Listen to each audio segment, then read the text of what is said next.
Hey guys, it's Lucy. Welcome to Wednesday Night Sprints. I'm gonna just hop right into an ambiance and we're gonna sprint because my dogs are going crazy. They need to go out.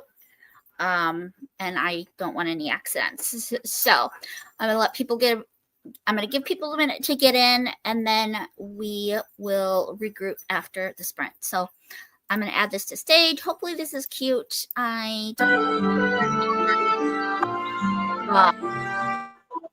don't know if there are any ads, but we will see. I will see you guys in 30 minutes. We're going to do a 30-minute today.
Hello, everybody.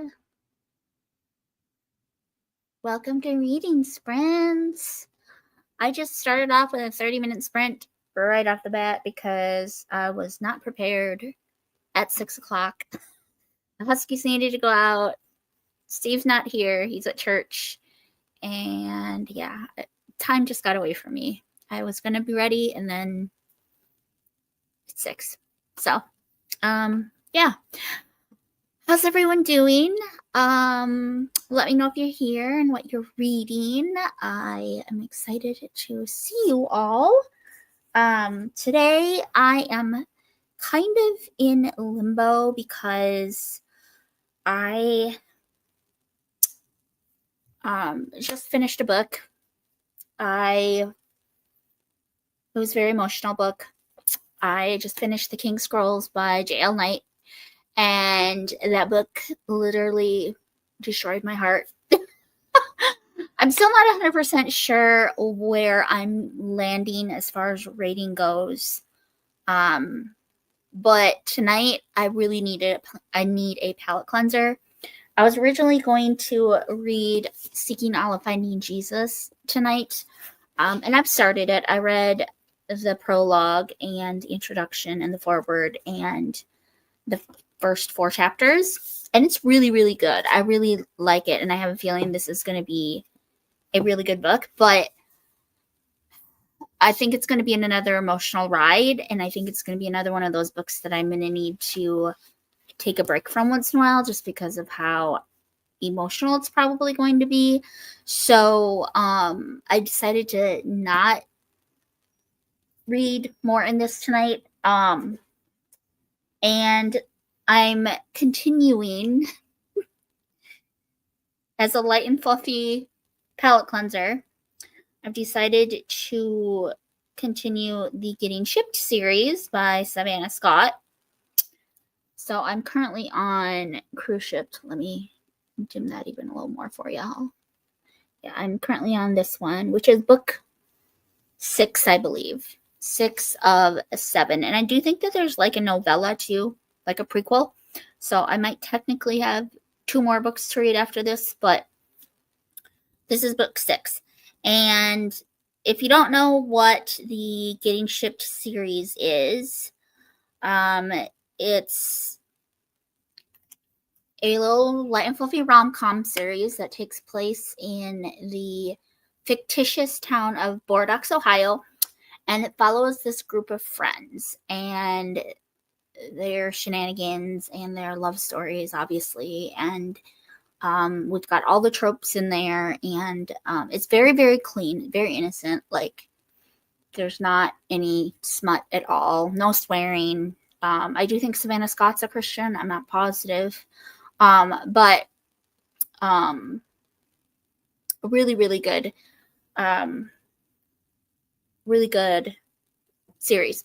But it's really good as like a palate cleanser because it's so light and fluffy. And since I just finished a very emotional, heart-wrenching book, I figured this would probably be better for me right now. For my mental health anyway. So that's what I'm reading tonight. And I got 34 pages read that first sprint. I literally just started it when we started this sprint. So yeah. Anyway, I am happy to see you. Let me know what you're reading. Let me know what you're doing. How did that sprint go for y'all? I'm gonna have to like, there may be times where I'm gonna have to like mute and walk away or whatever. The dogs are being very good right now, but like if they start acting up, I might be like, okay, we got to sprint. It'll be very last minute and it'll be like spontaneous and you'll just see the ambiance and I'll be muted. And I'll just be always saying the dogs are being crazy. But they're being very good right now. So, anyway, I didn't really do anything today. It's been very unproductive day for me. I literally slept until like noon because I was up until like almost 2 a.m. sprinting with Cece and Micah, and so it got very late. And the funny thing is, I didn't realize until after I like went back and watched the playback, we didn't sprint a single time after Micah hopped on. So when he hopped on, it was just literally 3 hours of the three of us just chit chatting, and it's crazy to me. It's crazy, and we still have like 8 people watching. It like kind of went from like 4 to 8 people, and I'm like, are we that entertaining? That we were literally just sitting and talking. We weren't even like, I don't think, talking about books most of the time. But I digress. Yeah, let's hit some of these comments. Apparently I don't know how to do this anymore, y'all. Got 8 people here right now. That's exciting. Christina's here. It's snowing here. Yes, it's snowing here too. Hopefully it sticks. That's my biggest thing. Jamie says, hello, you are early. I'm heading out to church. Well, hopefully we'll still be here when you get back, Jamie. So definitely check in. Elma's here. Hi, Elma. Mercedes is here. Cece's here. Alma's reading Across the Ages. Just started it. Yay, Across the Ages. Yeah, I have my copy. I just, Nikki and I are waiting for Cece to get her copy so we can start it. Hi, Whitney. Welcome in. Whitney is hoping to finish Harry Potter and the Sorcerer's Stone tonight. Yay. I haven't moved on with that series yet. Like the reread of it. Such a fun book to take me from fall into winter reads. Yes, that is one thing Harry Potter is very good for. I agree. Snow tomorrow, Elma. And Jeanette's here. Yay. Love that. So, funny story. I was in Wisconsin this weekend, and Steve and I stopped into a couple Goodwills, and I saw this book, and I thought that it was one that I didn't have. I'm holding the wrong copy. I saw this book. This is the Goodwill in Alaska, maybe? No, I don't know. I already had it.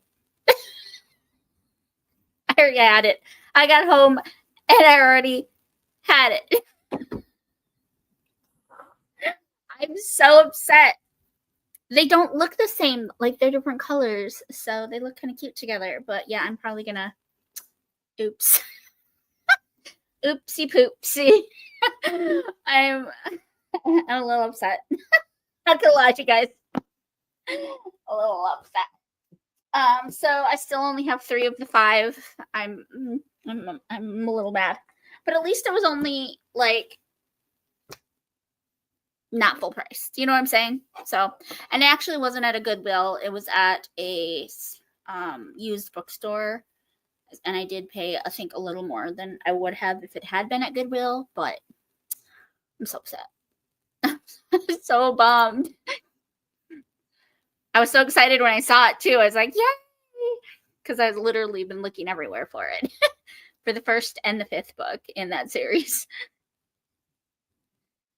Christina and Whitney are both reading Sorcerer's Stone. You guys should compare notes. That would be cute. Hi, Katrie. Welcome in. Morgan's here, still reading Go Set a Watchman by Harper Lee. How's it going? I'm very curious to hear your thoughts on it, Morgan. Because, yeah, I just don't really want to read it.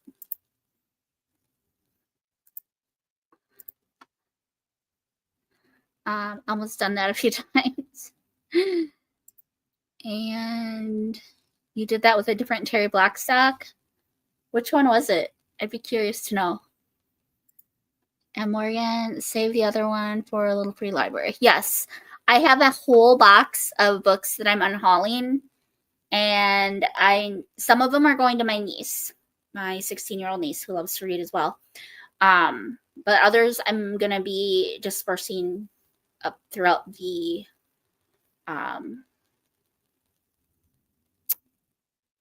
little free libraries here in my area. So that could potentially be another video on hauling books and putting them in the little free libraries. Did y'all like that blog? Was it a good one? Been thinking about doing another one of them, but I have so many other videos I need to do. I have been tagged. I have so many tags that I need to do. I still have to do my wrap up for October. I still have to do my recommendations video for the readathon coming up in December. I still have to figure out my 25 books I want to read in 2025. I'm going to try to get my like reading journal organized and like ready for January. Set some goals, and yes. So I don't know. I want to do another one of those vlogs, but like there's also part of me that's like I have so many other videos I should do instead. Do you know what I'm saying? So anyway.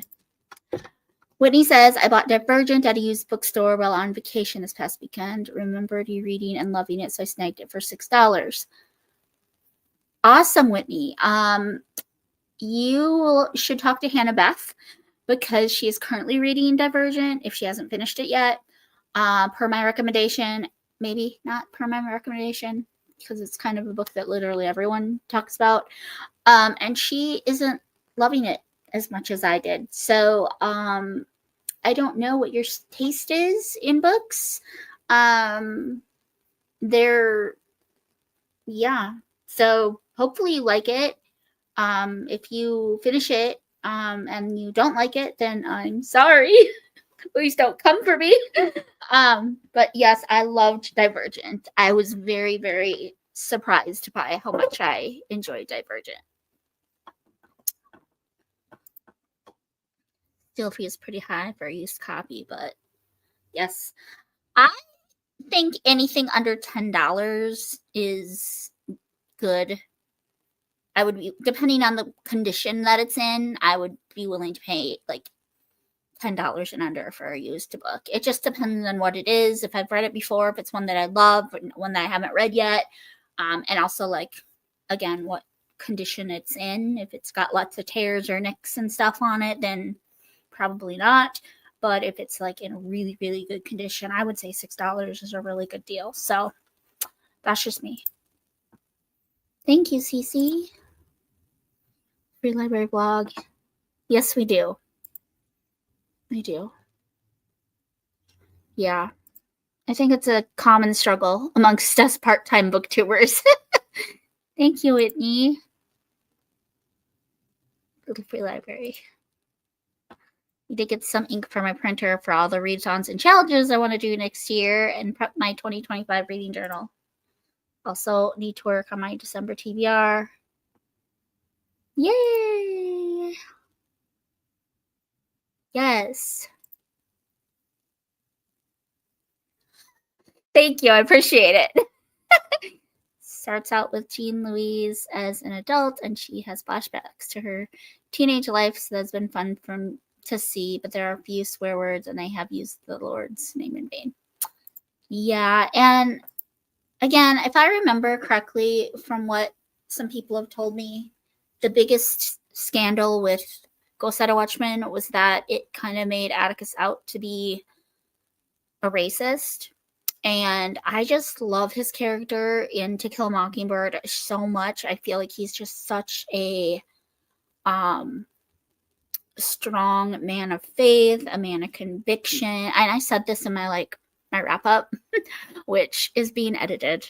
And Lord knows when it'll come out. But I have filmed my wrap up for October. I just need to finish editing it and get it up for y'all. I'm sorry. I am always the last one to do everything. I think I've been saying this on my channel since like the beginning of time. But my like motto on my channel is better late than never, because I I'm always the last one to do everything. The last one to do a tag, last one to do a wrap up, last one to do a TBR. So, yeah, I'm always kind of like late to the game here at the Lucy Chronicles, but that's okay. Jesus still loves me, right? Anyway, yeah, so I just love it so much, and I just hold Atticus in such high regard that I'm scared that if I read something that could potentially taint that, I won't see him that way anymore. But I didn't get to read Anne of Green Gables like I had planned, and now I'm trying to decide if I go ahead and make it a winter read or wait until next fall. Don't wait, girl. There's no waiting on Anne. Just read it. She'll fit somewhere. Where would she fit? You'd think I would have my bingo board memorized, but I don't. Such is life, right? Let's look at my bingo board. Let's see. How long has she been on your TBR? Has she been on your TBR since last Christmas? Because it could fulfill that one. It could be your free, the free space in the middle.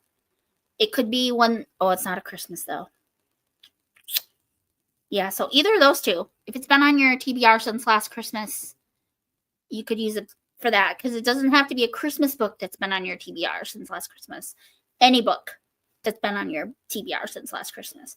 And then your free space. It could be either of those. So, yeah. And again, you can double up, you can triple up, whatever. So, 2 prompts, bam, done. Don't put her off. She's too good to keep putting off. I put her off for 46 years of my life, and I'm regretting it. So, you're still young. Read her while you're still young.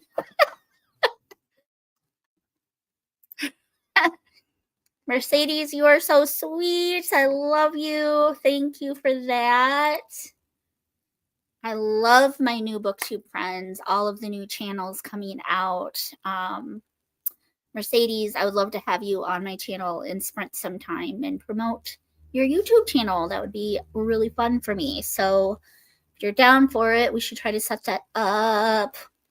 K-True, we got to sprint again together soon. It's been too long. Anne goes through a lot of seasons, Whitney, so I feel like it can really be read anytime. Yes, 100%. 100%. Yay. Wait until next year. Chantel's doing a mod readathon next year, and Anne is January's book. Okay, well, there you go. You could do that too. Anne is for January, and so if you're going to do Chantel's reading challenge next year, which I think a lot of people are, I know I definitely want to, Anne is January's book. There you go. Yeah. Anyway. No, you don't have to apologize, Jeanette. It's all good. Put her off for too long. You're right. But, you could put her off until January. You know what I'm saying? However, you could read the second Anne book in January, because I know you're going to love it, and then we could buddy read the second book. So you could read this one in December, and then you and I could buddy read the second one in January, because I know you're going to love her, and you're going to want to read the second book. So I was thinking the same thing about Chantel's reading. Yep. I know it has. I had wanted to when Josh was gone, but Evelyn's night terrors got so bad, I don't feel like I could. Josh is home. He will hop on after he gets the girls down. Yay! Yay! I'd already planned to reread the Anne series next year, so I was pretty excited when I saw her announcement video. After little ones settle down. Yay! Yes, let's set it up sometime, Mercedes. Jeanette, I also know that we talked about sprinting sometime. Elma, we were going to try to do some one-on-one sprints. Whitney, I would love to sprint with you again, girl. Morgan, I don't know. Do you have a channel? If you have a channel, I would love to promote it. I would love to have you on Sprint sometime. Christina, we can sprint again sometime too. Yeah, I just like to try to get my friends' channels and promote them. It's just so fun. Buddy Read it is. K3, thanks for letting me know. That's so fun. I'm excited to dive in. Yes. Only read book 1. You need to read The Blue Castle. Alma, you need to, like, yes. We have to keep going. I just love her writing. I love her writing. I love the world. I love the characters. I just love it. I don't know why I've put off book 2. Like, I just don't know why I have. Only read the first 2 books, but both go through more than one season, so I really feel like they feel like great reads for each season is wonderful. Yeah, I think there's even Christmas scenes in each book. Yay, Jeanette. Let's set it up. Maybe, hopefully, December's going to be insane because I'm planning to do a ton of sprints with my Tinsel and Tales co-hosts. But definitely at the start of the new year, we can all try to figure something out and do some sprints together. Because I would love that. Cheryl's here. Hi, Cheryl. Welcome in. You're not that late. You really aren't. Library sale. Girl, you ain't kidding. You shoulda. Shoulda, woulda, coulda. Shoulda, woulda, coulda. Valentine's Day sprints. Oh, yes, that would be great. Yes, yes, yes. It'll be fun. You could do some, like, double or triple date sprints. That would be fun. I have to run that by my hubby, though, in case he has, like, plans to take me out on a date or something. But yes, Mercedes, that would be very, very fun. Yeah. Alma needs to huff off. My family just brought me something to eat. Girl, that's excusable. Food is always excusable here at the Lucy Chronicles. We are big fans of food. I deem myself a foodie. I love to eat. I love food. Yes, ma'am. Yes, ma'am, indeed. Okay, well, I think we're going to go ahead and do a sprint. I think we're going to do a 20-minute sprint this time. I'm going to go back to my 20 minutes. I really do like the 20 minutes. I feel like 30 is probably more productive. Like, I feel like we get more read. Let's leave it at 30. I think it's better because I really need to pound out some pages tonight and make some progress on this Middle Earth readathon and the mental health awareness readathon, as well as just like my TBR. I haven't been keeping up with my TBR very well, so we'll just say that it's 5 till we'll go till 25 after, y'all. Okay. Sound good? Sound good. Okay. And I have a different ambiance that I want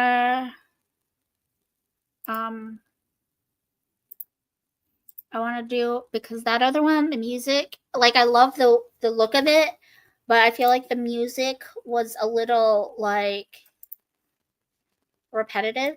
It was kind of getting on my nerves. So we're gonna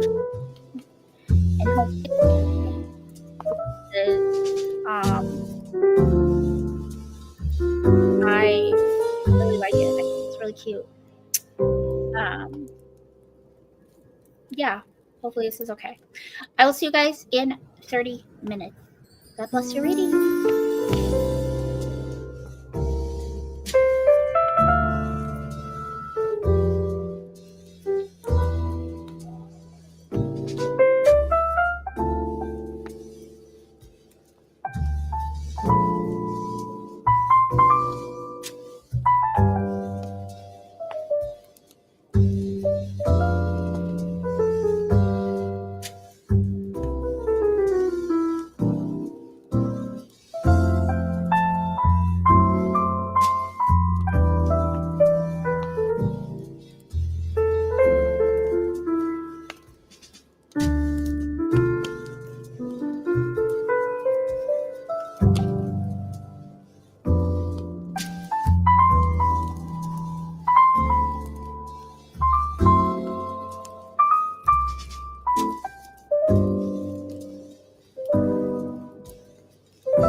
Hello.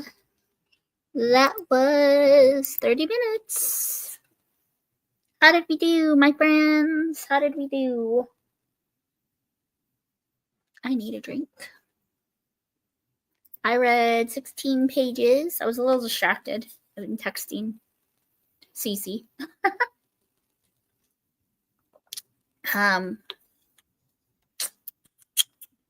Yeah. So this one isn't my favorite so far of the series, I can say right now. Anyway. I don't even know what to call the trope because we have Gabriella and Brooks. And Brooks is like new to town and he's a firefighter, and Gabriella is one of this other girl's best friends who doesn't even live in Ohio. She lives in Maine or Massachusetts. And they're going on this cruise for someone's wedding. And it feels kind of insta-lovey to me. And like instant attraction, if you will. And it's not bad. It's just I feel like the first book and the third book were so good, and it's just kind of like been going downhill from there. I really like a fake dating trope in this series, and I haven't gotten it yet. So I don't know. We'll see. But I'm on page 50, and it's okay.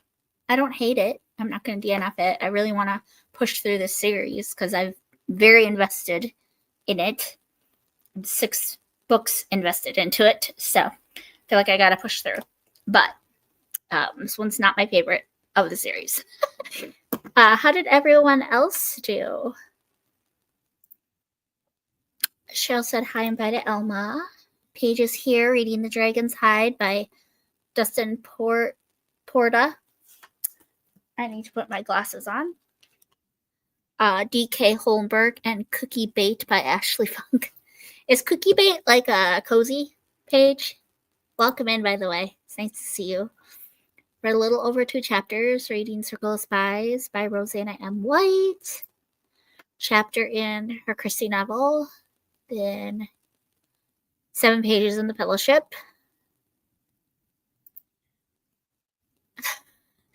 Is baby Grace starting to crawl, hun?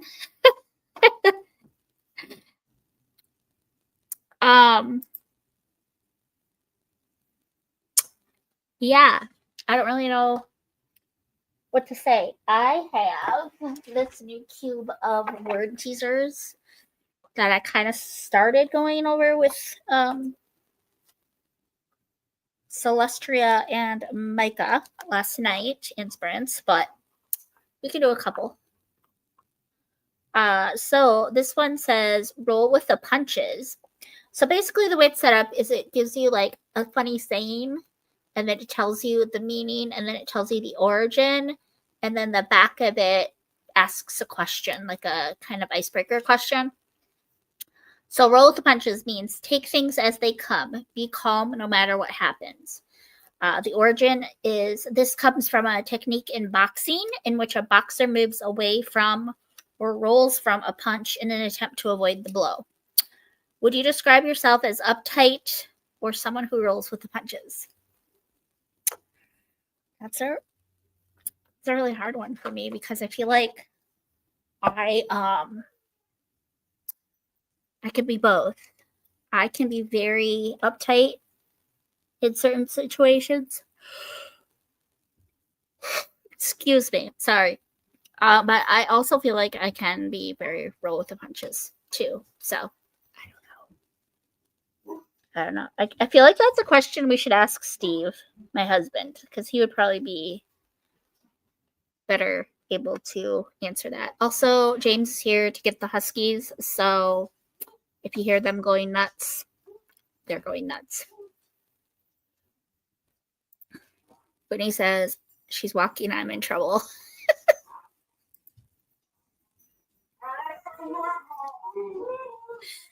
Do you hear him? They're so good. They love him so much. Like, they go crazy when they see his Pathfinder pull up. The first novella in the collection you're reading. Which collection is that, Jeanette? Can you remind me if you have already told me once? Because you probably have. VF is 2 VFF trying to lure dates with cookies. What page? I need to look at this. Is this on KU? I'm very intrigued.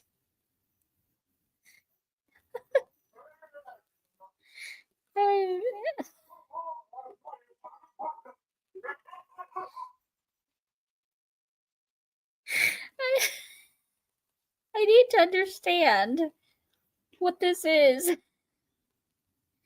Cookie bait. Oh my gosh, it totally is on KU. Oh my gosh.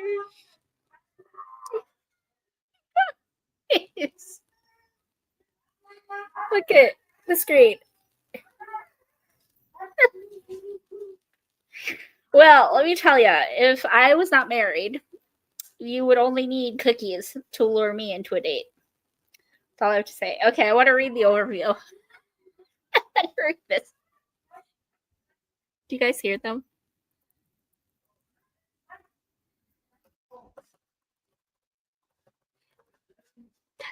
Titus is the loudest. He gets so scared that they're gonna leave without him, that he's gonna be left behind, that James is only gonna take Maggie and Isabella. He's not going to take Titus. And so he just starts freaking out. Like, he literally, it's like bloody freaking murder. It's ridiculous. Okay, cookie bait. The way to a man's heart is through his stomach. At least that's what my best friend Tessa tells me when she wrangles me into testing out her latest alternative to dating apps. She believes that a little cookie bribery is all it takes to land Prince Charming. It's up to me to protect Tessa from herself and the entire male population of Cache Valley from her baking. When Tessa has a cookie emergency, I dash to her rescue, only to run into literally the most attractive man I've ever seen. It wouldn't have been a problem if there hadn't been sparks. There were. And if I didn't dump my cookies and dash like a baked goods Cinderella. I did. Luckily, I will never see him again and have to relive that embarrassment. That is, until my cookie Prince Charming starts working in the department next to mine. I was out to prove Tessa wrong, but what if the man I accidentally cookie baited is Mr. Right? This sounds right up my alley. It sounds right up my alley. And you know, for those that weren't here at the beginning, I just finished The King's Scrolls by J.L. Knight, which is the second book in the Ilion Chronicles. And that book literally raked me over the coals. Like, my emotions were like, that book destroyed my heart. Okay. Like, my buddy read it with Micah, first of all. And I have to show you one of the memes that he sent me in our chat. It's a very emotional book, y'all. Where is it? I have to show it to you. It's so funny. He sent me this, you guys. No, not that one. This. Here, let me go. I just keep blinding y'all. Look, this one.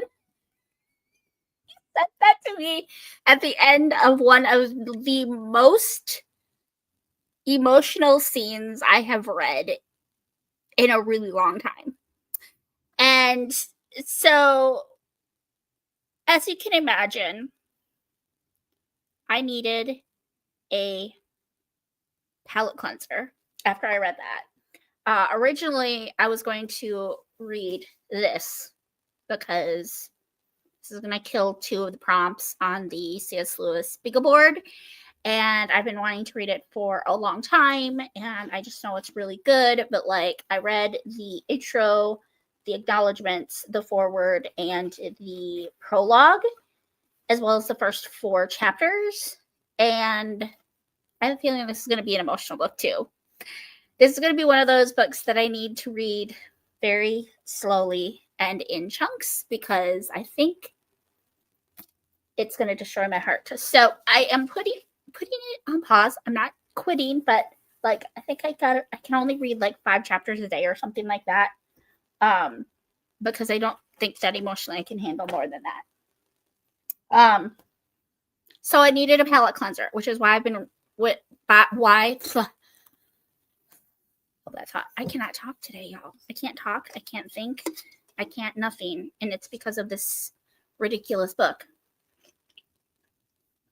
The King Scrolls. Like, oh my goodness.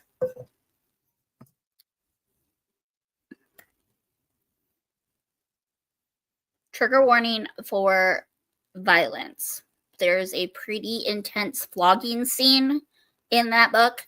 So just be mindful of that going in. It's a very violent series, y'all. It's a very emotional series. There's lots of tragedy. There's lots of death. There's lots of sadness and oppression. And there really isn't a break. Like, it's pretty much is a constant, like, state of sadness, trauma, tragedy, death. Yeah, it's a lot. So I was like, I'm gonna just continue to read the Savannah Scott Getting Shipped series, since I only have like 2 books left in it, and it's just not really tickling my fancy, y'all. It's just kind of there. This is the 6th book in the series. I think there are 7. I think there's 8 if you count the prequel. And I don't know, maybe I'm just experiencing one of those emotional hangovers from books that I just feel like the only thing that's going to cure it is something that is so ridiculously cheesy and stupid and doesn't stop making me laugh, because I love this series. I really, really do. But it's just, I feel like something's feeling off about this particular book. So I don't know what I'm going to do. You're both depending on what it is. I'm sorry. I don't mean to just be like dumping on you about my emotions, but like, that book, y'all, the first book wasn't as bad. The first book, Resistance, was not as bad. It was still very emotional. There were still some pretty intense scenes, but it was not as bad. And so, yes. But obviously I have to continue, because I don't know what happens. I have to know what happens in book 3. But y'all, it's crazy. It's insane. Anyway, here we are. The pups were singing. He just gets, like I said, Titus just gets so scared that he's gonna get abandoned. The poor baby. He's such a good boy, though. He's such a good boy.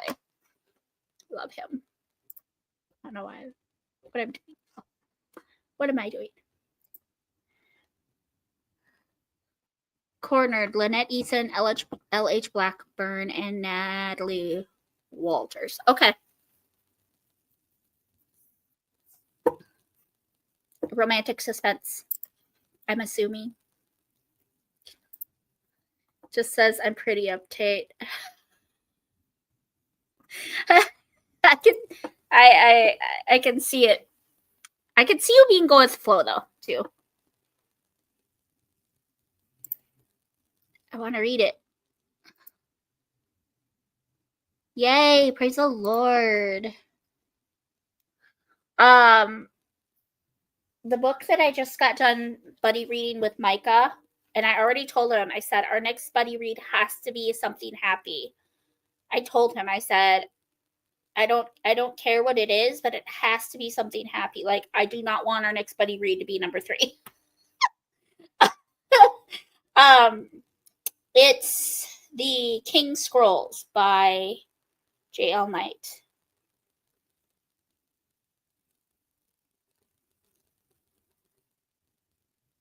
It's the second book in the Aeon Chronicles. Christina, this one. It's very good writing, and the characters are all so solid, and the faith content is really good, and it's a really good storyline, but there's so much death and war and sadness and depression and oppression and tragedy and death and death and but it is really good. But if you're sensitive to like violence, it's pretty violent. There's quite a bit in it. It's so good though. It's really good.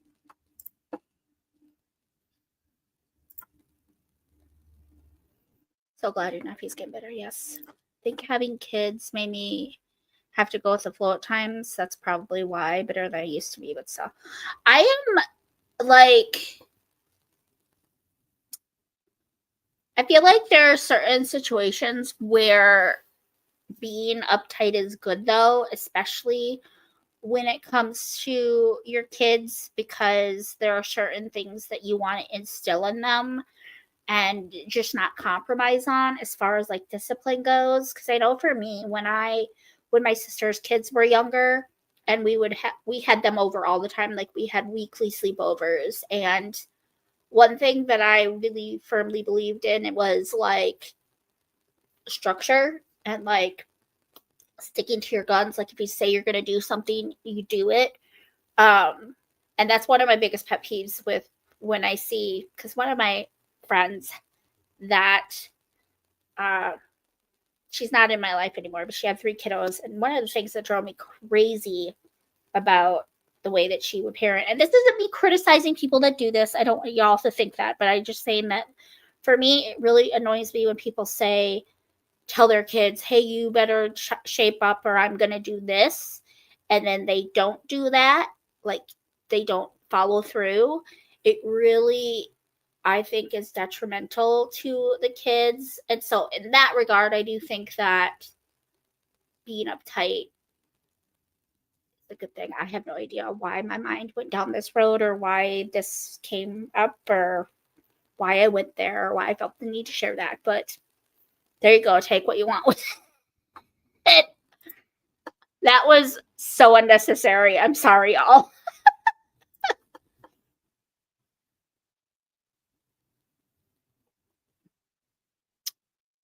Yeah, Whitney, I think that just knowing your sensitivity, I think I don't I don't think you would enjoy it. I think that it would be way too intense for you. There isn't any sexual tension. There isn't any like um, trigger for um, sexual assault or anything like that. But um, it's pretty violent. It's pretty violent. It's really true, Lucy. It can be helpful for structure and proper discipline. Yeah. But also, I feel like you should be more go with the flow when you have kids too, because like kids are unpredictable. So you got to be willing to like roll with the punches as well. So yeah, I don't know where that mouthful of information came from or why I felt the need to say it, but there you have it. There you have it. I don't have kids, so I really shouldn't even be having an opinion on parenting because I don't have kids. So that was maybe a little out of line on my part. I'm sorry, y'all, but yes, yes, that is one thing that I do feel strongly about. But I think we're gonna sprint because that's why we're here, right? Um, uh, they understand things as babies and toddlers. Yes, Yes, you have to. It's different with like littles. I was talking more with like kindergarten and up. Like if you say you're gonna go to bed without supper, or you're gonna like if you do that again, you're grounded, and then you don't ground them. Like it's teaching them that you're not a woman of your word, first of all, and also it's teaching them that they can get away with whatever they want. Basically, they can walk all over you. That's the way I see it. But again, not a parent, don't have kids, so I digress. Let's go ahead and do a 20-minute sprint. I really do. I don't know. How do you guys feel? Do you guys do you guys like the 30 minutes? Was that too long? Should we go back to 20 minutes?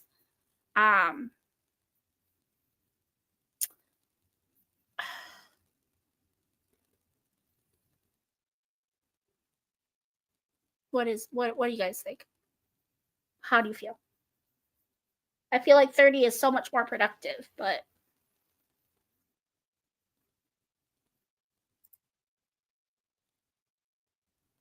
I don't know and I don't care.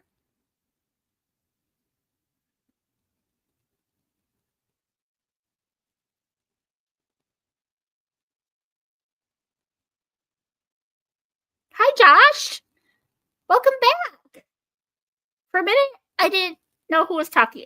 And then I was like, oh, wait, this is Josh. Why do you guys throw the like deep things out there right when we're getting ready to sprint? Katrie says 30. Jane says 30. All right, we're going to go with 30. I just feel like they're more productive, but that's just me. It's 47. We'll say it's 50, so we'll go till 20 after. Okay. God bless your reading. I think I like this ambiance. Didn't feel quite as repetitive.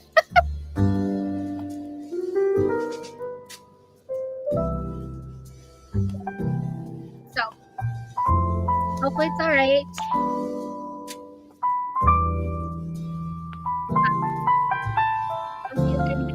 Love you guys.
Bye.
All right, besties, that was 30 minutes. How did we do? I was distracted. I kept going back and forth between the one I was reading and then the one that comes after it because I was like, I shouldn't torture myself and read a book I'm not enjoying. I should just go read the next book. And then I was like, I don't know, the rule follower in me is just like, I gotta read them in order. So then I went back. But I read, I think, a total of, hold on, y'all. This sprint is crazy. I'm sorry. So I read 10 pages in the cruise ship, the one that's like kind of not my favorite. And then I've read 12 pages in the sequel. I do like the sequel better, but I feel it. But she said that there are spoilers in it, and I don't know. I don't know how to explain it. Do you guys know what I'm trying to say? Like, I'm not fully enjoying it, but I feel like I need to finish it before I move on to the next one. I don't know if that makes any sense to y'all, but anyway. Josh says that was supposed to be a joke, but that's okay. They can't all be winners. I get it now. It took me a minute. I had to go back and reread it, but I do get it now. Whitney also likes 30. Yeah, it took me a minute too, Whitney. Cheryl got 3 chapters. Yeah, I feel like I'm just so much more productive with the 30-minute sprints than the 20-minute. Especially if I don't have like peeps with me. Like when I have friends with me, like last night when it was me and Celestria and Reese and Micah, I feel like the 20 minutes are better because that gives us more time to chit chat. Do you know what I'm saying? Because when I have friends on with me, I enjoy the like in between times more than the actual sprinting, which is probably weird. But like, since it's just me tonight, I'm by myself on the camera. Obviously, I'm not by myself, but I do think that the 30 minutes are probably better. 8 pages read. Also made a peppermint tea. The Chaperone Fellowship. Nice. Nice. And talking allegory with Katri, it sounds like, Josh. Yeah. I don't know what is in this coffee. Steve made it for me before he went to church. I'm tasting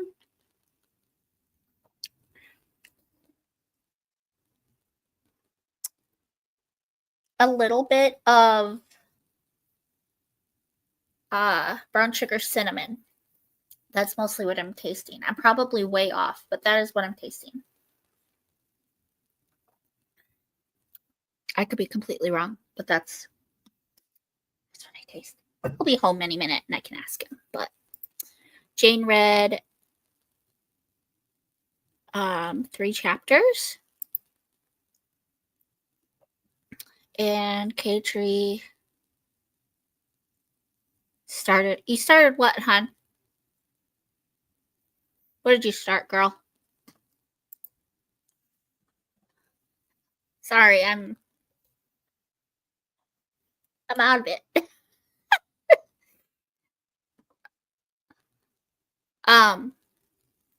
So do you guys know what I'm talking about by saying that, like, I'm reading a series and I don't particularly love this book. And so since they can like be read as standalones, I was going to just DNF the one that I'm not loving and go on to the next one, but then I was like, wait a minute. I kind of felt a little lost because they were referencing things from the other one, and in the beginning of the book, she did say that it was the one book that she recommended that she read the previous one to. The rest of the series can be read as standalones. So, I don't know.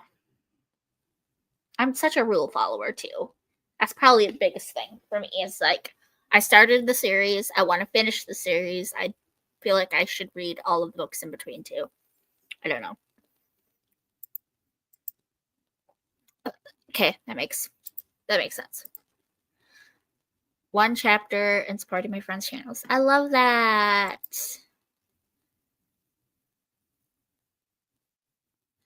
Yeah.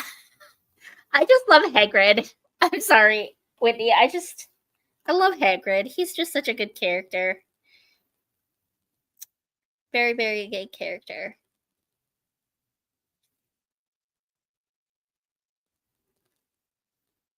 Anyway, okay, let me see. I'm gonna grab another one of these.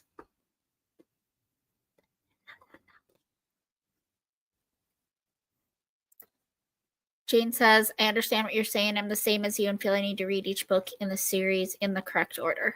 Yeah, that's kind of just how I feel. I just feel like I'm cheating if I skip one, you know? So, okay, the saying is red tape. The meaning is official time-consuming forms that must be filled out or procedures that must be followed in order to get what you want. The origin. This idiom refers to the former British custom of tying up official documents with red ribbon. If you wanted to stay out past your curfew, would you have to go through a lot of red tape with your parents? Why or why not? That's kind of a good one too. Hey, what you think, friends?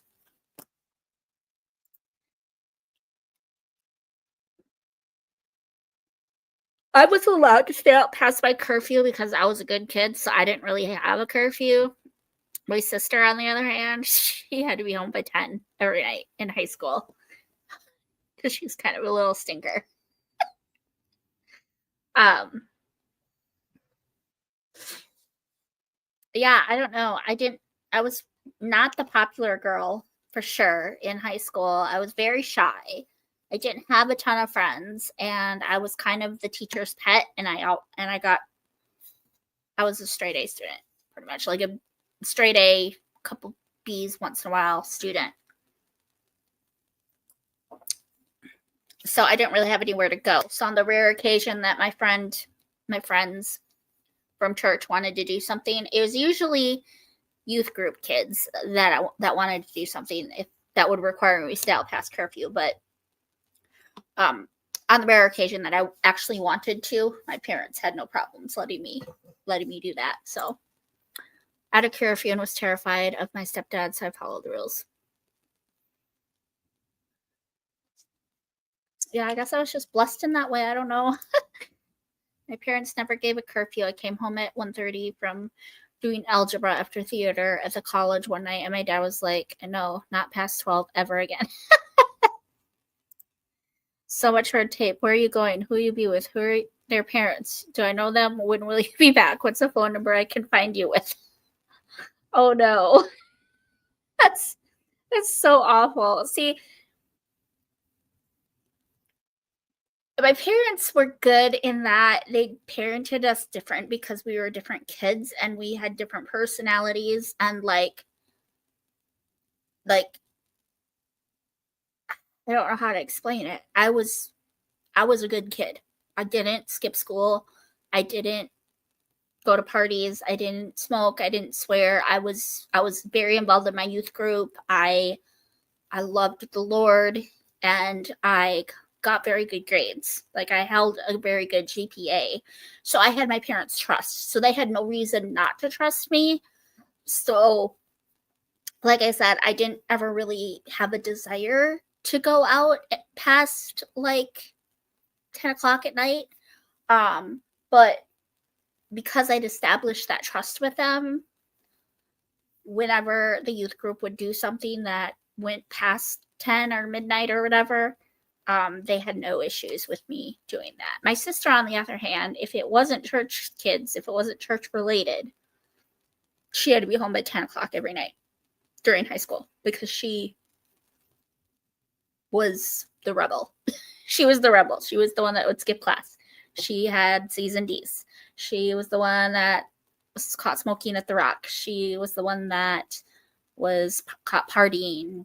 She shoplifted. She had a potty mouth. She was the one making out with all the boys. And like, so God bless my parents for having the wisdom to know not to treat us as equals, because we were different kids. My sister didn't see it that way. She thought that I was spoiled and that I was the favorite kid, but like, I feel like I earned it because I was a good kid and I did follow the rules. So I don't know.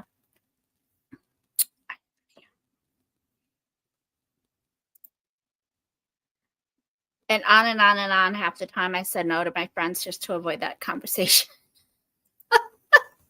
Yes, I had a very strict curfew. It was midnight until I graduated. The only time I had an exception was prom with 1 a.m. or sleepovers. K-Tree was 14 for reference. I didn't have a curfew, but I had to let my parents know where I was at all times. Sometimes it was easier to go home than to call home, wake up my dad to say I was leaving one place to go to another. It was drilled into me that if something happened and I wasn't where I said I would be, it would be much worse for me. I definitely gave my parents reasons not to trust me, but I was better in high school. I was home from 2 rehearsals for a show once when I was 10 at 2:30 one night. Parents did not like that, but my wife was very helpful to remind me of the times I didn't bother and snuck out anyways. Joshua! To tell my parents who I was with or where I would be, but they were pretty trusting. Yeah. For me, my kids, if I had kids, they would have a curfew based on who they were. Like if I had no reason not to trust them, they could stay out till midnight. If I had, or they wouldn't have a curfew. But if they gave me any reason not to trust them, it would be you're home by 10 every night. Like, my sister was the person that my parents were like, I want to see your homework done. I want to see your grades every semester. I want to see, you are home by this time every night, because she'd done things that, warranted them not trusting her. She got better in high school. She did. But junior high was not fun for my sister. Nor for my parents having to parent her. But yeah. That was interesting. All right, let's do another one. Lose one's marbles, meaning to go berserk, to act in a crazy manner. This idiom most likely came from the game of marbles. When a young boy would lose all of his marbles to another player, he would often get mad and storm away. He would both literally and figuratively lose his marbles. What is the one topic over which you're most likely to lose your marbles? Uh-oh, this is gonna be one. I would say something that I have very little tolerance for is people trying to convince me that I should be pro-choice. It's one of the very few things that will get me so heated that I don't care if I offend someone. I am not typically a confrontational person. I'm not someone who likes to stir the pot, if you will. It's just not my personality. If I'm close friends with you and you do something that hurts my feelings, I'm not scared to tell you that you hurt my feelings, but like, you have to get to a position of trust with me to get there. And I always try to do it in a way that's very respectful and kind. But like, very rarely will I stir the pot with someone that I don't know. Like, if someone offends me and I don't know them, I'm not going to waste my time getting mad at them. I'll probably come home and like whom and ha to Steve about it. But unless it's something that's like abortion or um something that's like blatantly like offensive to God, um I won't lose my marbles. Um and a lot of times I have to be careful with how confrontational I get at work, because that's the majority of where a lot of this stuff happens, where people are making comments that just really anger me. um Unfortunately, in a position of authority, I have to be professional, and I have to, just leave those conversations alone and just let it be, but if I'm out with friends and someone says something that goes against what the Lord says, then I will be a little more forthcoming and be like, no, no, no. um uh that was a little deep. That was a very deep answer. I don't know if that's what um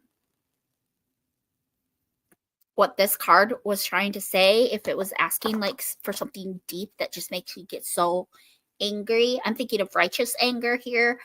But like on just a regular level, something that just really irritates me are just stupid people in general, especially in retail. I just experience so many situations where people are so stupid. Like they're just so stupid.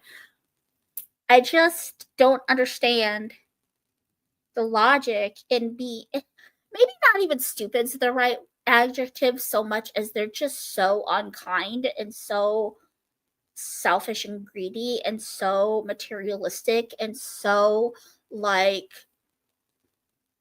it's my way or the highway. Selfish, that's the best word. I cannot stand selfish people. Selfish people really, really get under my skin and make me just, I keep telling my boss, I'm like, if I have to experience one more selfish customer, I'm turning in my keys. I don't mean it, because obviously it's my job. But like, I have to practice patience. I have to practice being slow to anger and slow to speak so much at work, because people can be very stupid and do and say very stupid things that would make normal Lucy lose it, lose her marble, flip her lid, flip the table, probably too. Anyway, um,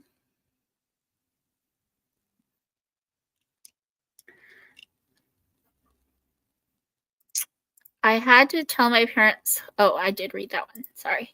He was on Rebellious Teenager. Glad he's whipped into shape now. He was one rebellious teenager. Gotcha. Yeah, I did some sneaking out too. To use the windows. Josh, yes, I did. How did you know? Must be a Mormon thing. Must be. Haha. Cheryl says crazy drivers. So the two that admit to sneaking out are the former Mormons. Coincidence? I think not. Steve is here. Hi, babe.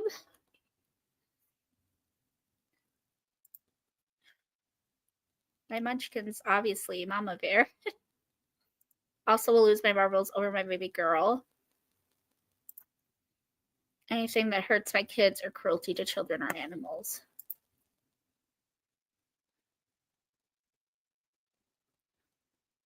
It's like Mormonism is Christianity. I can lose it. Mm-hmm. Or Jehovah's Witnesses, saying that those are Christianity. Yep. Kids and hubby, Josh is lucky I haven't been at his work. When some women have said some things, I would have clawed their eyes out. Yeah. See, and I can lose my marbles if I'm falsely accused of something, but I'm not a confrontational person. So if someone accuses me of something, I will probably just like sit there and, like bite my tongue, and then I'll come home and bawl my eyes out and, like lose my marbles to Steve. And then he'll more than likely be like, okay, you need to stand up for yourself, or he'll put it into perspective for me, and like, I don't know. He'll just kind of put it in perspective is really the best way to describe it. Like, I lose my marbles a lot, y'all. I'm going to be completely honest with you. If people are talking smack about me or someone I care about, I can get really, really upset. But Steve kind of sometimes puts things in perspective, and it's just like, is it really worth getting this upset over? Especially depending on what the rumors are or what I'm being falsely accused of, or, like, he's like, is it causing more trouble for you to get upset and backlash at them, or is it something that would best be if you just let it go? So because Steve is very not a confrontational person at all. Like, he's a peacemaker. He's Switzerland. He said that his whole life. He's the middle of the road. He doesn't want animosity, so he's just whatever he can do to keep the peace. And having someone like that in my life has really, really helped me kind of lose my marbles less. I don't know. I do get steamed if people are spreading rumors. People in the book community who are upset about the election.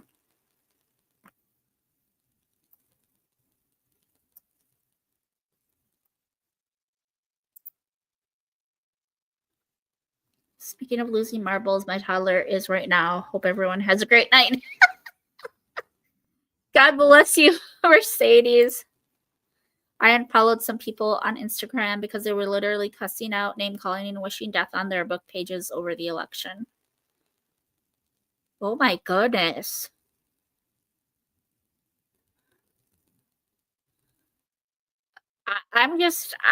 This is why I deleted my Facebook account. It's not good for my mental health, y'all. I don't do well with conflict. I don't do well with animosity, and I don't do well when people are just blatantly being mean. Like, it's really not that hard to be nice. It's really not. And if you don't have something nice to say, don't say it. Didn't we all learn this as kids? Or at least we were supposed to?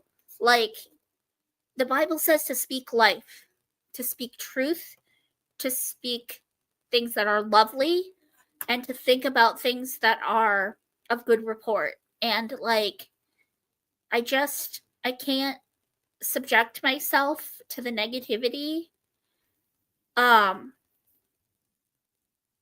is on Facebook. My mental health has never been better since I left Facebook back in May. My mental health has been so much better. And I am going to be going back to Facebook probably in December and just doing a live, like updating people on where I've been and what I've been doing. But probably I'm going to be telling them that I am leaving permanently because, y'all, I do this every 4 years. I will like deactivate my account during the election. And then I'm like, okay, the election's over and I can go back. And then I wonder why my mental health suffers after that. And it's because it's so toxic. It's so toxic. I might end up deleting my Snapchat as well. Instagram and YouTube are different because I feel like I have more control over what I see there. I am mostly exclusively subscribed to Christian people here on YouTube. I do have a few that aren't, but I need to go through and do a detox because there's some people from secular booktube that I'm especially people that make fun of Christianity or that blatantly like defy Christianity. I just can't support that. And yeah. Anyway, this whole sprint has just been me rambling about feelings, and I'm sorry, y'all. I'm sorry.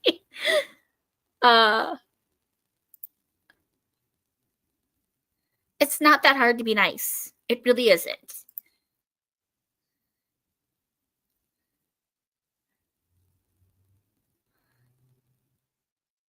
I don't understand. I don't understand.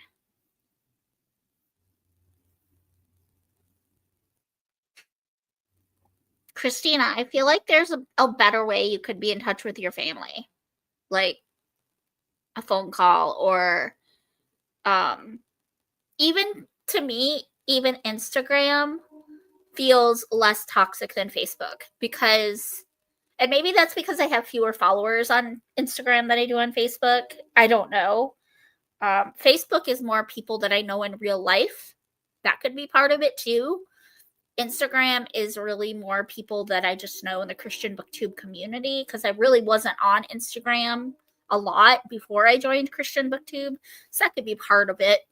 But Facebook, like I said, it's more of my real life people, like people that I know in my real physical. Not that y'all aren't real. What am I trying to say? Do y'all know what I'm trying to say? I feel like they're people that I know in the flesh, if that makes sense, off of the YouTube platform. So off of the internet. They're people I know off the internet that I've met in real life, friends that I've hung out with, that I've socialized with, worked with, whatever, that I've met in person. There we go. That's the that's the best way to describe it. And so I feel like that could be adding to the toxicity of it. And I feel like that could be playing a lot on what's affecting my mental health. But like I feel like the people that really care about me, that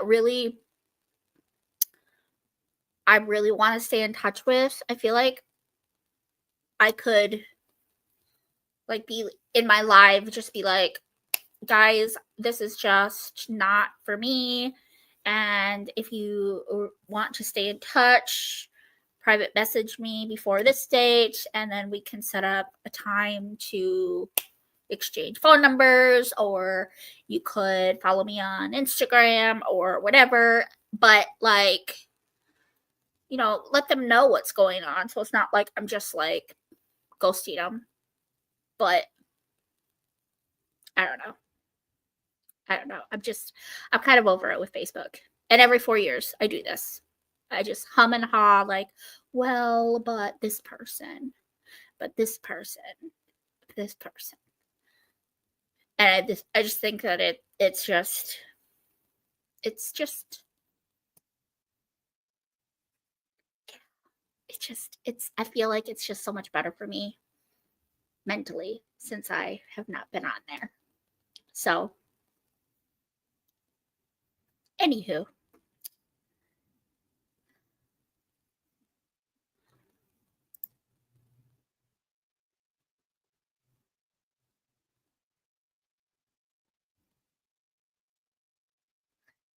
I suppose I could just go through and like delete a lot of the friends that have been causing the strife. Yeah, girl. Drama book. So true. Oh, thanks, Cheryl.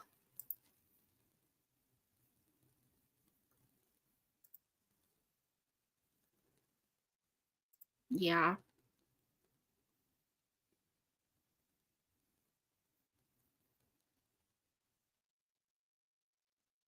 Yeah.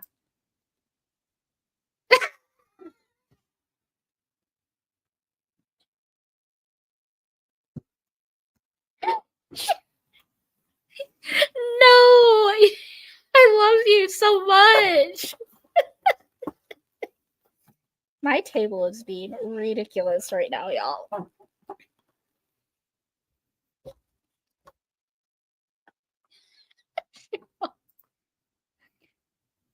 Good. Yeah. Maybe I'll try just like going through and unfriending a bunch of people and then setting my account to private. I feel like that could maybe help it too. Or not even unfriending people, but maybe just like unfollowing, so that I don't see their stuff. Because there are a lot of people who I like I need to be in touch with too. So I don't know. Y'all, this is crazy. This is crazy times. Crazy times, y'all. Okay. It's let's sprint.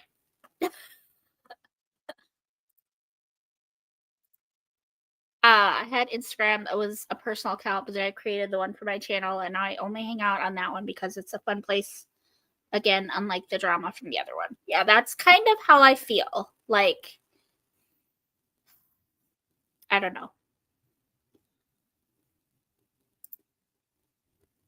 Christian book review group and some homeschool groups. Right on. Right on, girl. Okay, we're going to sprint. And we're going to go until, let's see here. Let's say it's 10 till, we'll go till 20 after. we've been chatting for an hour. P.S. Celestria said sorry for like disappearing in sprints. She went to watch a movie with her mom. But I'm sure she'll check back in when the movie's over to say hi. And Micah has Bible study tonight, so that is where he is at. Are y'all okay with the ambiance? I think it's cute. It's snowing here in Minnesota, by the way, y'all. We got a little bit of snow. I love you all. God bless you, Reed.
right, besties, that was 30 minutes. How did everyone do?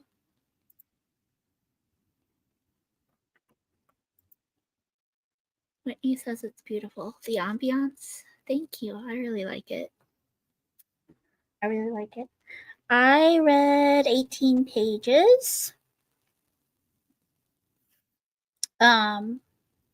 I was a little distracted in that sprint, but not as bad. I read 18 pages. So, and I stayed in cruise ship. So, and it's not feeling as insta lovey anymore because they met at a wedding, like at a engagement party, and then they met again at a wedding, and then now they're on a cruise together. So it's less insta-y, but it is the forced proximity because they're on a cruise. And I don't know.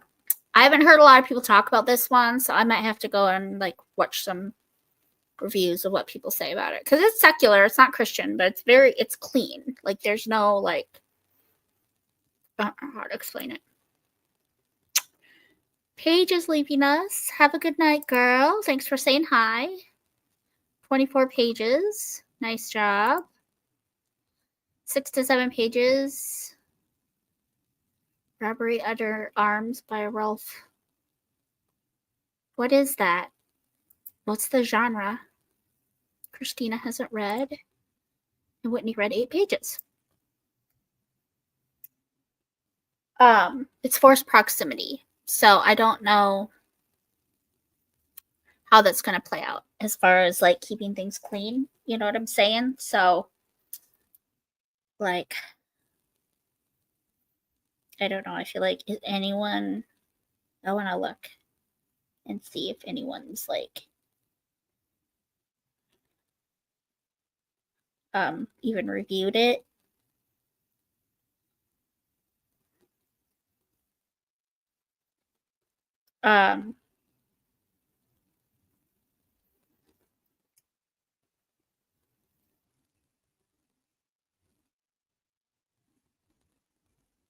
I don't know if anyone's talked about that one specifically.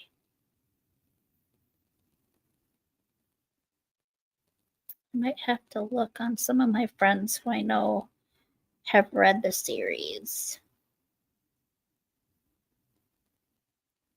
Yeah, that's what I'm gonna have to do, I think.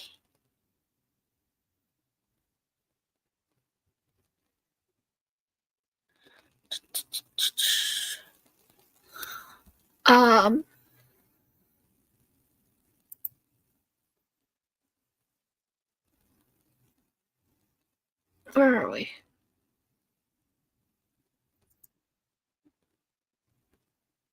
Oh, hi. I didn't even know you were home, love. Like, I think I did, but I all right. Have fun getting the pups. Thank you.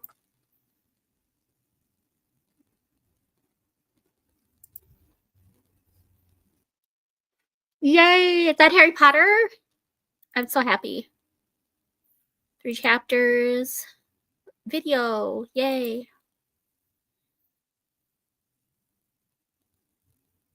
Yay.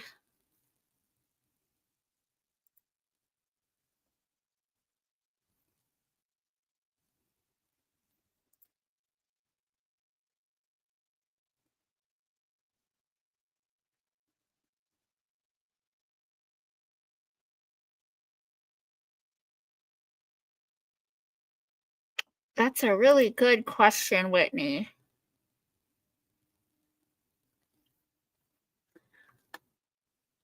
I don't know if I agree with that statement. Jamie Gordy's back. How was church, girl? Are you going to read with us? All right. So the next statement is put through the ringer. It means to give someone a hard time. Years ago, a washing machine had 2 rollers that were pressed closely together called a wringer to get the moisture out of freshly washed clothes. You would push the clothes through the wringer. Tell about a topic that your parents always seem to put you through the wringer over.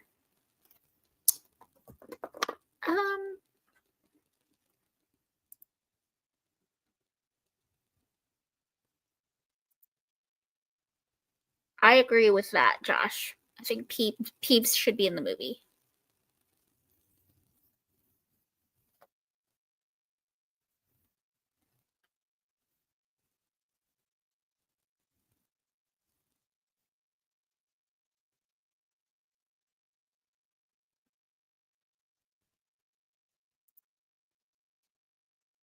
Principal, yes.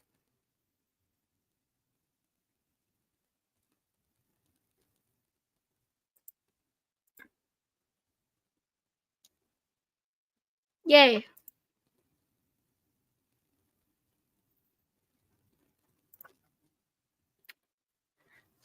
I haven't even heard of that one. I can think I might have heard of it, but I don't think I don't know what it's about. I don't know if I'm gonna make it past 10 tonight, y'all.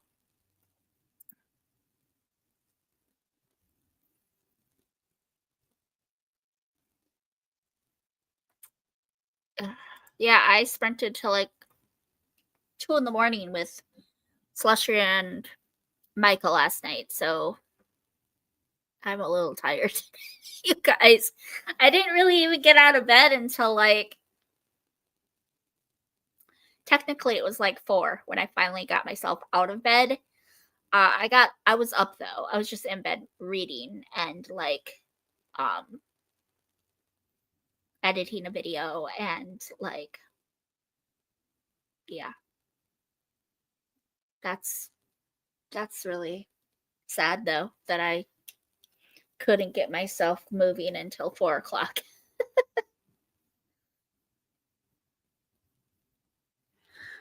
um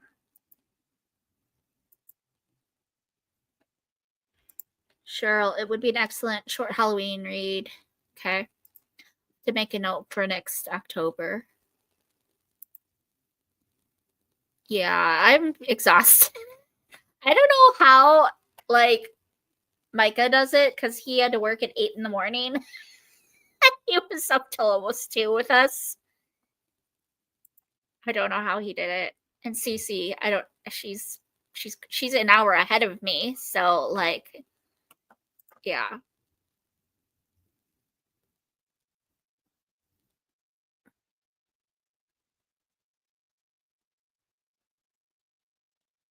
Yeah, I feel like that's something that my family always or my parents always put me through the ringer on was like especially like my grades. Even though I always got good grades, I feel like especially for my dad, I got so much pressure to, you know, get into a good college. And that was the big thing. Otherwise, I don't think they ever really put me through the ringer. Um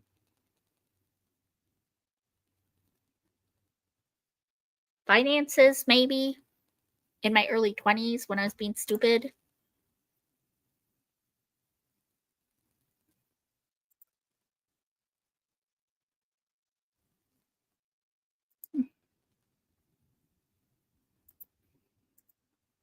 Yeah, I don't really have an answer for that one, if I'm being honest.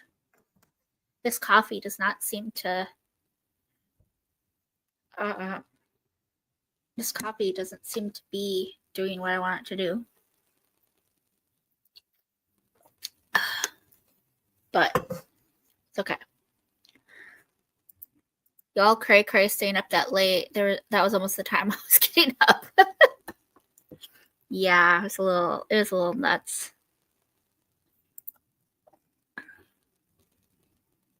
I mean, to be fair, Celestia and Maka are my besties online here, so like we don't the three of us don't really to chat face to face very often. Like I see Micah in person once in a while, but like Cece and I never hardly ever get face to face time. So yeah, neither of us had to work today. So that was that. But all right, the next one. By hook or crook. The meaning is by any means possible. No one knows for sure where this idiom came from, but some say it has to do with the fact that years ago, commoners were allowed to take as much wood from royal forests as they could cut down with a billhook, a tool with a hooked blade, or reach with a shepherd's crook, a curved or bent tool. Tell about something you would do by hook or crook. Something you would do by any means possible. These are hard ones, y'all.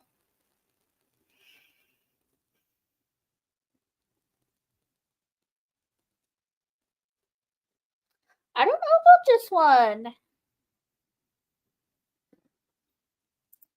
All right, everyone, I'm going to go read my Kindle in bed and finish Harry. Good night, girl. Thanks for saying hi.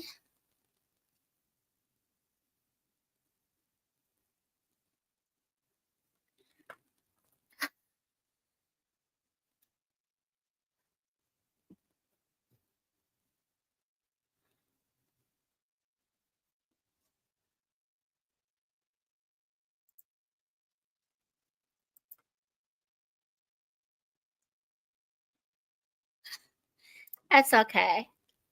No worries. It's always fun to see you in the comments though, Jamie. It's always fun. Hey Lucy, I left for church, but I'm back now. I would not recommend Go Set a Watchman. Do not waste your time. The writing is all over the place. The plot makes no sense, and the story overall was very racist. Oh. Yeah.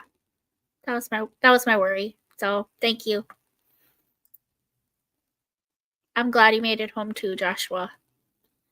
Yeah, I don't think I'll ever read it. Especially now that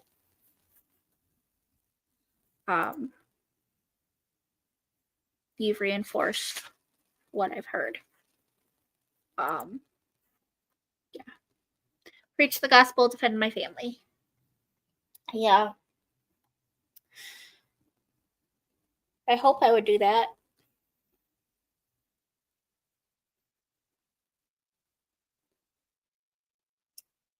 I have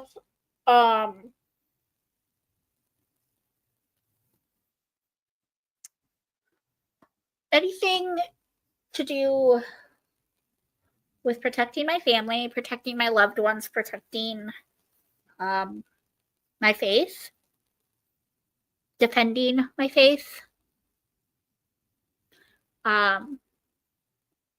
family and friends, people that I care about.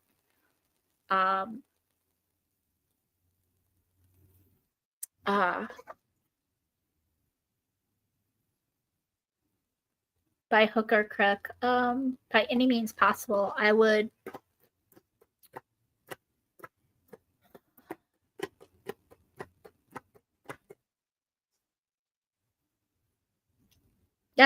these are very, very hard. These are very hard for me this sprint. I am struggling with coming up with answers for these. So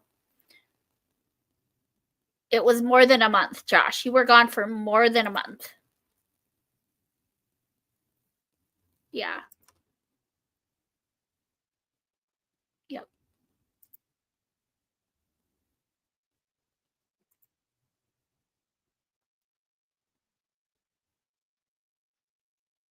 I'm just so happy that you and Katri are together again. It makes my heart very happy. Very, very happy.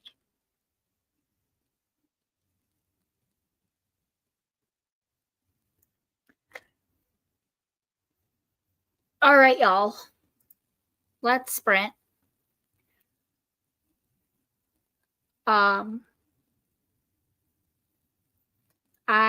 am getting sleepy, not gonna lie to y'all.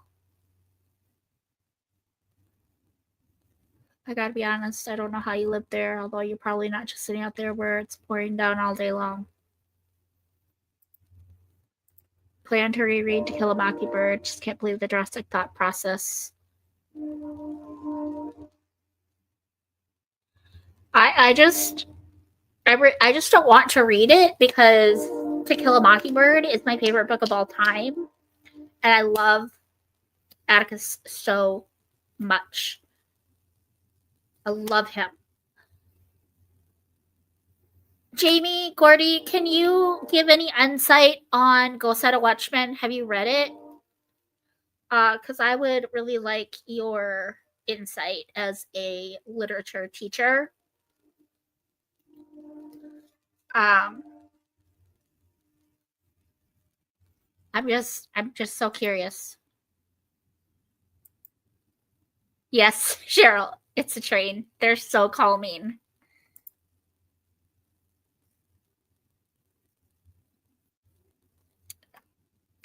And you're in New Orleans, right, Jamie? Is that where you are at? I don't know if I couldn't live down there. Don't you?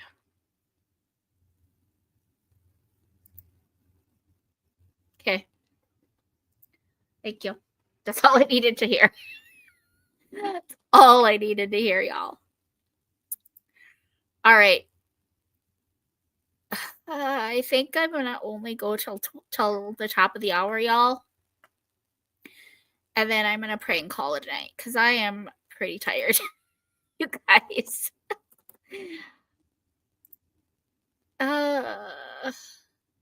We'll go to 05. Wait. 20 minutes would be 06. So we'll go to 10. And then I'm going to pray and we're gonna call it a night. I'm sorry, I'm so tired tonight, you guys. And I really shouldn't be. I didn't do anything today. I literally slept until like noon, didn't get out of bed till 4, and I didn't work today. So I should not be this tired, but I do have to work in the morning, so I should probably try to be in bed at a decent hour tonight. So yeah. Okay. God bless your reading. I will see you in 20.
Hi, besties. Welcome back. That was 20-ish minutes. A few more than 20, but I got about 25 pages read. So, yeah, I'm almost on page 100 now. I'm on chapter 9, page 96 of the cruise ship. It's getting a little better. I still just feel like it just feels like it's going so fast, and this relationship is definitely based more on physical attraction and less on like it's less slow burn and it's less focused on the friendship and like a relationship that's is being established. So I don't know. But here I am. Yeah. I do think that was the last sprint, you all, because I'm very tired. I'm just sleepy, and I have to work at 9 in the morning tomorrow, and I just, yeah. Yeah. Anyway, and just to kind of update you on next week with sprints and stuff, like what I've got planned. I really don't have a plan because, well, tomorrow I'll be done by 5, but I don't know if I'm going to feel like sprinting tomorrow night. I think I'm just going to come home and literally just take a night and be on my own. I may end up doing some impromptu ones. I'm not sure. I'm not going to make any promises. And then Friday night, I have plans with friends to do something. We're going to go sing karaoke. And then Saturday night, I have to close. And then Sunday, I have worship at my church. And Sunday evening, Steve is leaving until Thanksgiving. So next week, I do not know how much I'm going to be sprinting because I'm going to be home alone with the dogs for 5 days. I'm not going to have Steve here with me. So I can't really make a ton of promises. I'm planning and hoping to still do sprints next Wednesday. Because I found a really cute like Thanksgiving ambiance that I want to use. But it's really going to depend on how the Huskies are and all of that. I mean, I suppose I could still do it and just like y'all will just have to like deal with the Huskies being crazy if they're crazy. But I don't really have any other plans. If I can set something up for Tuesday, I can't remember what my schedule is Monday and Tuesday. I think I close Monday and then Tuesday I might open. I can't remember. Let me look at my see here. So yeah, Monday night I close, Tuesday I open. So possibly I could do some sprints Tuesday night, possibly Wednesday. Thursday is Thanksgiving. Steve will be home that night. And then Black Friday is going to be insane. Black Friday, we start our extended hours. And then that Saturday, the 30th, I'm off. And I might be actually sprinting on someone else's channel. I have to reach out to her because she had asked me to do it with her a long time ago. And I still haven't gotten back to her. So I'll have to just like reach out and see if she is still up for it because I told her I would let her know my work schedule. And I kind of never did. But I don't know. I'm not going to make any promises. So just like keep the notifications on.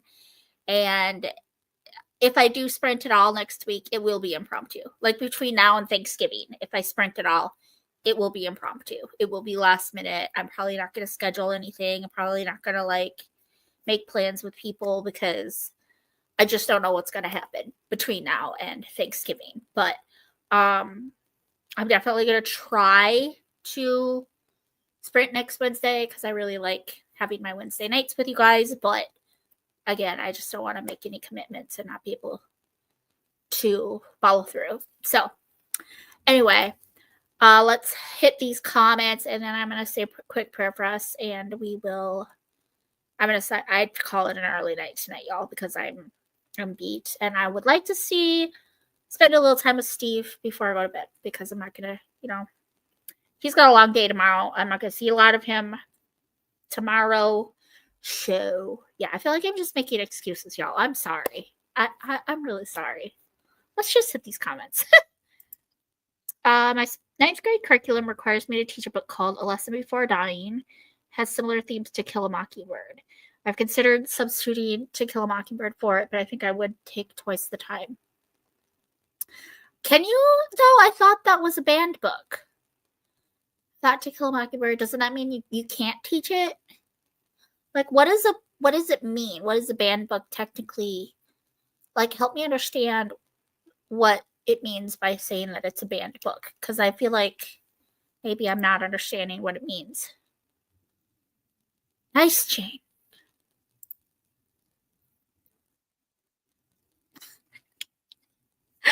Jane, you crack me up.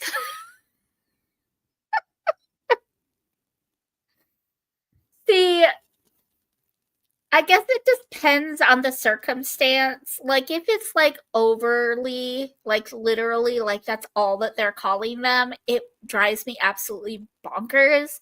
But like, if it's just a little term of endearment, like once in a while, it doesn't bother me as much. But when it's literally all of the time, I wholeheartedly agree with you, Jeanette. Just like with other things, like everything in moderation. That's just the way it has to be. You do what works for you. Thank you. I appreciate it. I love this community so much. You guys are literally the best. I feel like this is literally the best community on YouTube. I will take that to my grave with me. I think that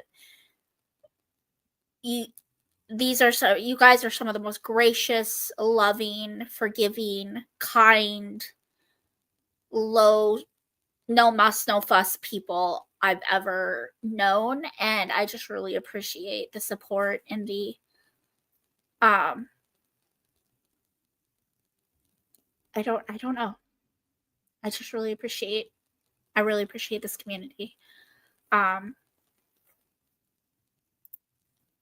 Bothers me every time I read it. Other terms of endearment don't bother me as much. I respect that, Jane. I respect that. You're so funny. All right. Well, I think I'm gonna pray real quick for us, and then I'm gonna call it a night. Thank you for everyone for being here. But super cutesy. Speaking of super cutesy, did you guys see Christy's Instagram of Baby Ryder at the freaking library? I mean, are you kidding me? With this little guy, look, oh my gosh, he's so heckin' cute. Like, shut up and stop. Look, go right now and look at it. Look at his cute little self. Oh my gosh, he's such a nugget. I'm literally dead. Literally dead. He's so cute. Y'all gotta go, like, just heart it. Just give him all the hearts. He's so precious. I'm dead. Cutesy cutesy. He's such a little nugget. All right.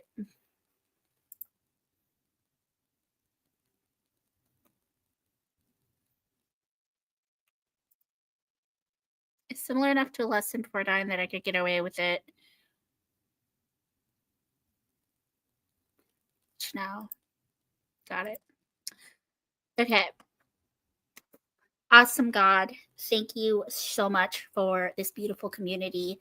Thank you so much for this day. I praise you even for the snow, Lord. It's so beautiful. It is so refreshing just seeing a blanket of white. Just reminds me of what you did to our sins, God. You just washed them white. I praise you for who you are. I praise you for your goodness and your your righteousness, Jesus. And I thank you so much for bringing us here tonight. God, I say this every time, but if there's anyone that stumbled in here that doesn't know you, I pray that seeds were planted and that lives were changed for you, God. Bless us as we go about the rest of our week and as we start to approach Thanksgiving. I pray that you would just resonate in our hearts and be at the forefront of our minds as we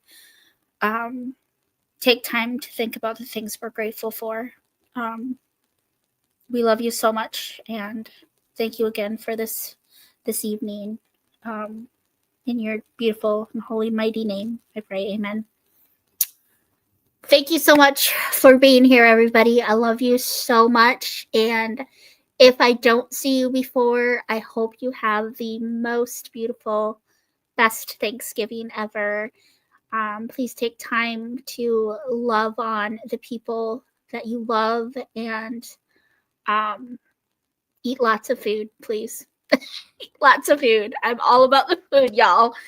So I love you guys. Have a blessed evening. Bye-bye. Thank you.